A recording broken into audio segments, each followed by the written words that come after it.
What's up everybody, this is Master Ian Gamer, and at long last, Blizzard has finally added a proper replay system to Overwatch. So in this video, I'm going to be running through this new replay system to show all you guys how it works exactly, what all you can do with it, and how to best utilize it, whether you're trying to just rewatch some of the games you've had, maybe you're trying to get better as a player and you want to see what sort of mistakes you're making, and maybe what sort of good things the other players are doing, or maybe you're a fellow YouTuber like me, but your computer isn't necessarily strong enough to record gameplay while actually playing, in which case you can use this tool in order to record gameplay after the fact, which should be much easier on your system. So anyways, let's start off by jumping into the replays themselves. In order to get to those, you go to the career profile, up to replays, and you will see the replays you've done so far. I've played 3 games on the PTR since the patch went up, and so I have these 3 games to choose from. It is worth noting that you will lose all your saved games whenever the game updates with a new patch.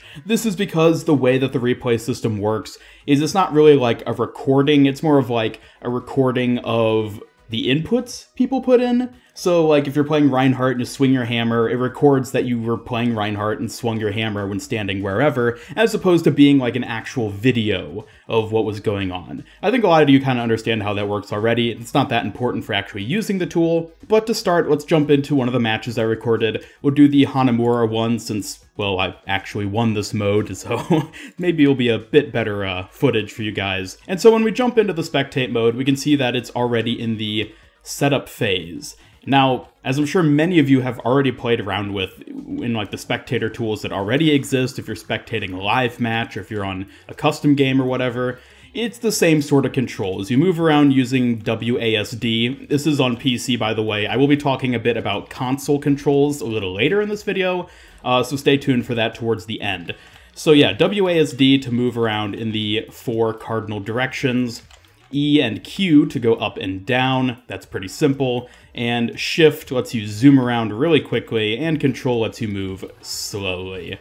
So as we can see here, the match is getting underway, and I'm actually going to go ahead and press the N key, which will bring up the sort of playhead and scrubber. And what you can do here is mess around basically with the flow of time. So as you can see, the scrubber right here lets you go forward, lets you go backwards and whatnot. And of course you can jump ahead 20 seconds. Let's get a better camera angle. Okay, so right there, jump ahead, 20-second increments.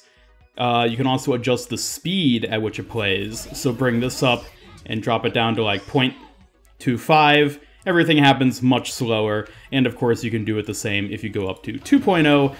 Everything is super fast, and you can also control this using the mouse wheel. Scrolling up and down will influence the speed at which it's moving, as you can see on screen. So another thing to note here when you bring up this sort of a scrubber bar, it does also give you the option to select the individual players. So you click this little icon down here, and it brings up each of the team members. So if we want to jump to myself, I was playing D.Va, we can now zoom in right onto the hero you are playing. If we want to switch to a different teammate, let's go to the Genji on our team. We can go for his perspective, and you can also use the F keys on your keyboard as well. So for example, F1 will take you to the Mercy on the enemy team, or Team 1 in this case, and then you could switch like that.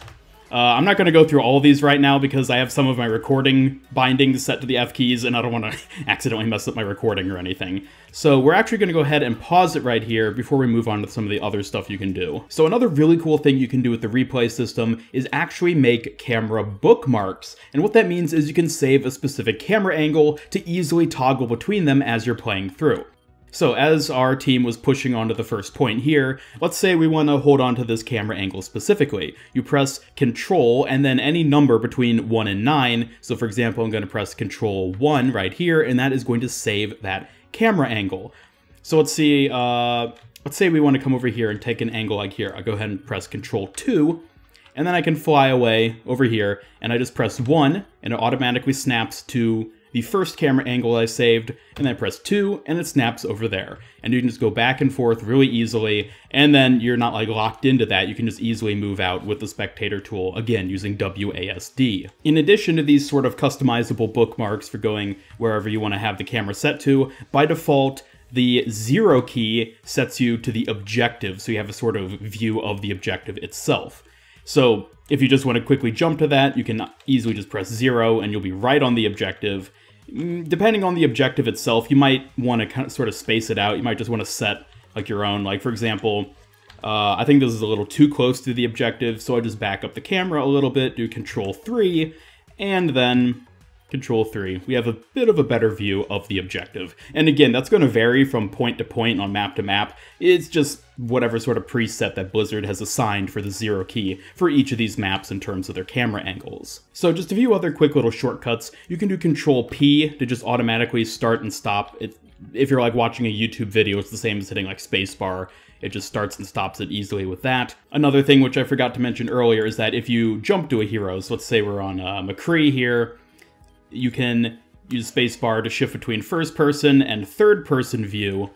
And if you want to leave McCree without having to like jump to some preset camera or something, you just use the right mouse button. And there you go, you have now disconnected from whichever hero it was you were following. And one last thing I forgot to mention also is that if you bring up the play bar by hitting the N key, you can also toggle the spectate overlay. And this will quickly show you the names, health pool, and the hero being played for each character on screen. So that's just a little check mark right there. You can quickly toggle that back and forth depending on what you want to be able to see while you're looking at the replay. Another little thing to suggest, which isn't actually unique to the spectator tool in any regard, if you press Alt-Z on your keyboard, that will remove the UI entirely. So no sort of scoreboard up the top with the different heroes being played, no hero icons. It's just the map itself with no overlay whatsoever. So again, that's Alt-Z, you can just toggle that back and forth.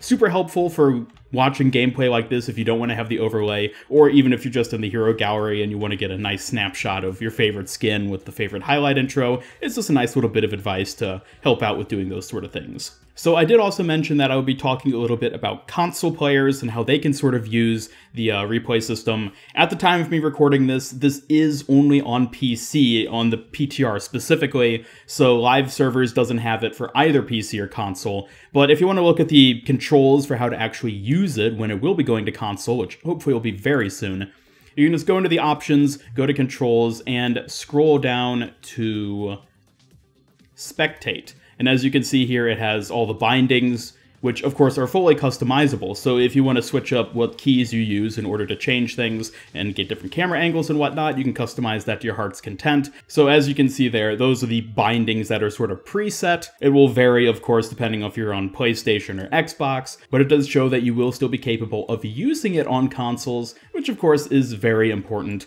Although admittedly, having a keyboard with all the different keys on it will be much more useful, especially if you want to have multiple camera angles going on, but it does have controls and a built-in compatibility for using a controller.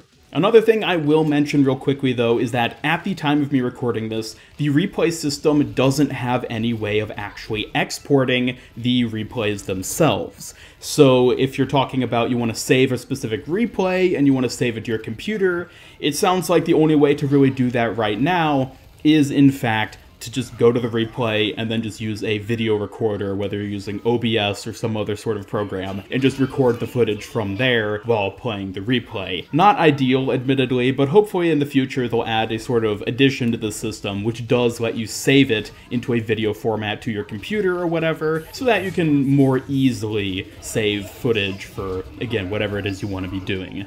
So there you go, as we slowly cap this final point, or quickly cap the final point. Hopefully this video was helpful to you guys. I am super duper excited that they've finally added a proper replay system. It's going to do so much for the player base in terms of getting better at the game, figuring out what sort of mistakes you're doing, learning strategies from watching other people either on your team or the enemy team, and just seeing, what works for you. Or maybe, as I said earlier, you just sort of want to have a fun replay party where you just watch all the fun that happened in a match you particularly liked. Or maybe it comes down to you want to record footage for a video you're doing, or maybe it's like a highlights or montage video. This is going to be incredibly helpful because you can get these sort of different camera angles, and also you don't necessarily have to record while actually playing the match itself. As I'm sure many of you know, if you've experimented with recording video while playing a match, it can sometimes slow down your frame rate. So this can be a great alternative to not have to hinder yourself while playing the match and still being able to get some decent footage for uploading to your YouTube channel, posting on Reddit, whatever it is you want to be doing. So as we very slowly cap this point, I just want to say thank you all so much for watching. Let me know if this video helped you out with learning how to use the replay system. Hopefully it did, because it's a very cool tool. And let me know in the comments down below if you're excited that they've finally added a system like this. Anyways, be sure to leave a like if you enjoyed this video, and share it with a friend if you really liked it. Subscribe, follow me on Twitter, and hit up the bell to never miss any of my future Overwatch content. This is Master Ian Gamer signing off, and until next time, have a great day.